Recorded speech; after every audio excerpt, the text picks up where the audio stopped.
उत्तराखंड के एक छोटे से पहाड़ी गांव में रिया अपने माता पिता के साथ रहती थी। गांव चारों ओर से घने जंगलों और ऊंचे पहाड़ों से घिरा था।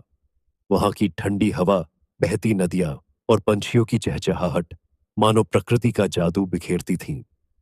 रिया को ये सब बहुत पसंद था, लेकिन उसकी दुनिया में एक खालीपन था, एक सच्चे दोस्त की कमी। रिया बहुत ही समझदार और होशियार लड़की थी, पढ़ाई में अव्वल, मगर खेल कूद में उतनी दिलचस्पी नहीं थी। गांव के बाकी बच्चे उससे दूर दूर रहते, क्योंकि उन्हें लगता था कि रिया उनके जैसे नहीं है। वह अक्सर अकेले ही नदी किनारे बैठकर किताबें पढ़ती या पहाड़ों की ऊंचाइयों को निहारती, पर दिल के किसी कोने में वह भी चाहती थी कि उसका कोई दोस्त हो, जिससे वह अपनी बातें साझा कर सके। एक दिन, जब बारिश के बाद की हल्की धूप फैली थी, रिया जंगल की ओर टहलने निकल गई।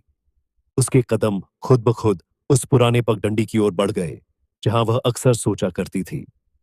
चलते चलते उसने एक दर्द भरी आवाज सुनी। वह रुक गई और इधर उधर देखने लगी। आवाज फिर आई। ये किसी पिल्ले की थी। रिया आवाज का पीछा करते करते झाड़ियों के पास पहुंची। वहां एक छोटा सा भूरे रंग का पिल्ला कांपता हुआ पड़ा था। उसके शरीर पर हल्के घाव थे और वह बहुत डरा हुआ लग रहा था। ओह, तुम यहां कैसे आ गए? रिया ने धीरे से पूछा। पिल्ले ने डर से उसकी ओर देखा, लेकिन जब रिया ने अपने हाथ आगे बढ़ाए, तो उसने कोई विरोध नहीं किया। रिया ने तुरंत अपनी ओढ़नी में उसे लपेटा और घर ले आई।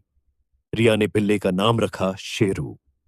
उसने शेरू के घावों की सफाई की, दूध पिलाया और उसे गर्म कपड़े में लपेटकर सुला दिया।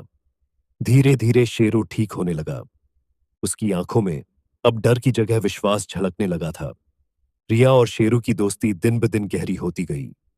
दोनों साथ में खेलते, पहाड़ों पर घूमते और नदी किनारे बैठकर घंटों बातें करते। शेरू रिया की हर बात समझता था। वह उसकी खुशी में झूम उठता और उसके दुख में चुपचाप पास बैठ जाता। गांव के लोग पहले शेरू को लेकर आशंकित थे। कुछ ने कहा कि जंगली जानवर नुकसान पहुंचा सकते हैं, लेकिन धीरे धीरे सबको शेरू की मासूमियत का एहसास हुआ। गांव के बच्चे भी अब रिया के साथ खेलने लगे, क्योंकि शेरू ने उनके दिल जीत लिए थे। एक दिन गांव में अजीब घटनाएं होने लगी। गांव के आसपास के जंगल में कई जानवर गायब होने लगे। लोग डरने लगे कि कहीं कोई जंगली शिकारी तो नहीं आ गया। बच्चों को जंगल में अकेले जाने से मना कर दिया गया। रिया ने भी देखा कि शेरू अक्सर रात में बेचैन हो जाता था।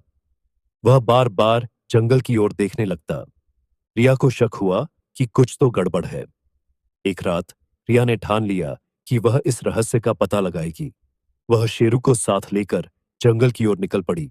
घना जंगल, चारों ओर अजीब सी खामोशी। अचानक शेरू ने गुर्राना शुरू किया। रिया ने देखा कि एक आदमी झाड़ियों में छिपा हुआ है। वह धीरे धीरे गांव की ओर बढ़ रहा था। रिया ने तुरंत शेरू को इशारा किया। शेरू ने उस आदमी पर झपट्टा मारा। वह आदमी चौंक कर भागा। रिया ने देखा कि उसके पास कुछ अजीब से औजार थे। रिया ने अगले दिन गांव वालों को सब बताया, लेकिन कोई उस आदमी को पहचान नहीं पाया। गांव में डर का माहौल था। रिया ने तय किया कि वह उस आदमी का पीछा करेगी। अगली रात वह फिर शेरू के साथ जंगल में गई। इस बार वह ज्यादा सतर्क थी। उसने देखा कि वह आदमी किसी गुफा में जा रहा था। रिया ने छुपकर देखा तो पाया कि वहां कई पिंजरे थे जिनमें जंगली जानवर बंद थे। वह आदमी दरअसल शिकारियों का सरगना था, जो गांव के जंगलों से जानवर पकड़कर उन्हें शहरों में बेचता था। रिया ने तुरंत गांव के मुखिया को सारी बात बताई। गांव वाले इकट्ठा होकर जंगल पहुंचे और शिकारियों को पकड़ लिया। पुलिस को बुलाकर उन्हें गिरफ्तार कराया। शेरू की बहादुरी और रिया की समझदारी ने गांव को एक बड़ी मुसीबत से बचा लिया। अब रिया और शेरू गांव के हीरो बन गए थे। गांव में एक बड़ा उत्सव मनाया गया। गांव के मुखिया ने कहा, इस छोटी सी लड़की और उसके वफादार दोस्त ने हमें एक बड़े संकट से बचाया है। यह दोस्ती हमारे लिए प्रेरणा है।